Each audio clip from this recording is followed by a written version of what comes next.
మహాత్మా గాంధీ అంటే మనకు వచ్చేది ఎప్పుడు గుర్తుంటుంది ఖద్దర్. ఖాదీ అంటే ఇమ్మీడియట్ గుర్తొస్తుంది. దానికి కారణం స్వదేశ ఉద్యమం.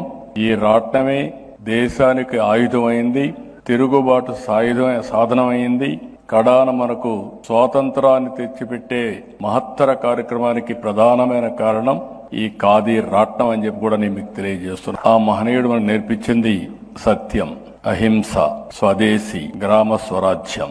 లాల్ బహదూర్ శాస్త్రి చాలా తక్కువ సమయం ఉన్నాడు గాని జై కిసాన్, జై జవాన్ ఒక నినాదం. దేశాన్ని రక్షించుకోవాలి, తిండి పెట్టే రైతులను గుర్తుపెట్టుకోవాలని చెప్పిన ఏకైక వ్యక్తి లాల్ బహదూర్ శాస్త్రి గారు.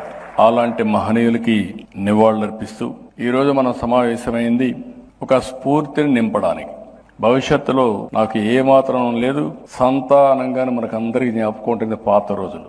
ఊర్లో తయారయ్యే వస్తువులు, అవసరమైన వస్తువులన్నీ సంతకు తీసుకొస్తాం.